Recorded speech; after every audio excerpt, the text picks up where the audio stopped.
आज हम जानेंगे दूसरी विश्व युद्ध के बारे में, तो आप सब वीडियो के लास्ट तक बने रहे और सब्सक्राइब करना ना भूले।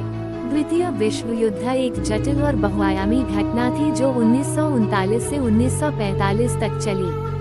इसे कई प्रमुख कारकों के माध्यम से समझा जा सकता है।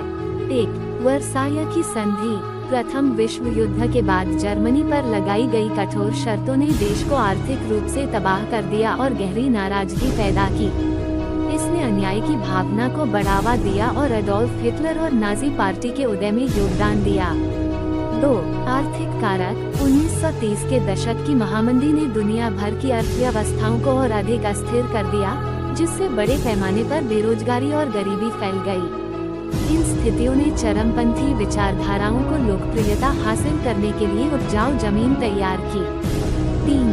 तानाशाहों का उदय। हिटलर के अलावा इटली में बेनिटो मुसोलिनी और जापान में हिदेकी तोजो जैसे नेताओं ने आक्रामक विस्तारवादी नीतियां अपनाई। उनका उद्देश्य क्षेत्रों को पुनः प्राप्त करना और अपने राष्ट्रों के प्रभुत्व का दावा करना था। 4. विस्तारवादी नीतियां। जर्मनी के क्षेत्र का विस्तार करने और एक महान जर्मन साम्राज्य स्थापित करने की हिटलर की महत्वाकांक्षा ने पड़ोसी देशों पर उसके आक्रमण को बढ़ावा दिया। 1939 में पोलैंड पर आक्रमण से यूरोप में युद्ध की शुरुआत हुई। 5. तुष्टीकरण।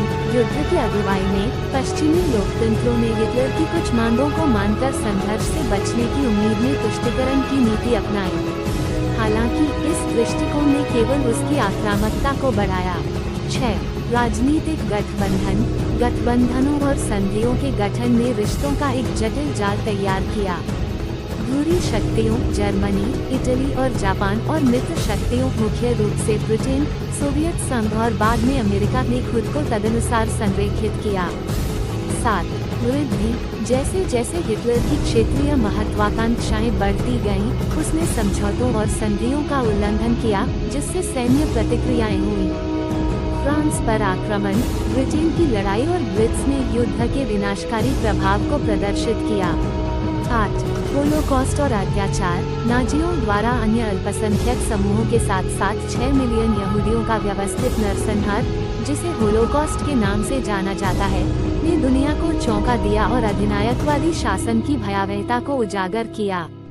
9. संघर्ष का वैश्वीकरण। जापान की विस्तारवादी गतिविधियों के कारण युद्ध यूरोप से परे एशिया और प्रशांत तक फैल गया। जापान द्वारा पर्ल हार्बर पर हमले के कारण अमेरिका को युद्ध में प्रवेश करना पड़ा। 10.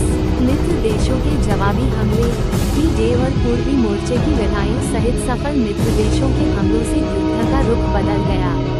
1945 में जर्मनी और जापान के बिना शर्त आत्मसमर्पण के साथ युद्ध समाप्त हुआ। द्वितीय विश्व युद्ध के परिणामस्वरूप संयुक्त राष्ट्र की स्थापना हुई। यूरोप का पूर्वी और पश्चिमी गुटों में विभाजन हुआ। अमेरिका और सोवियत संघ के बीच शीत युद्ध की शुरुआत हुई और दुनिया भर में गहरे सामाजिक, राजनीतिक और आर्थिक परिवर्तन हुए। धन्यवाद। मिलते हैं ऐसे ही एक अगले वीडियो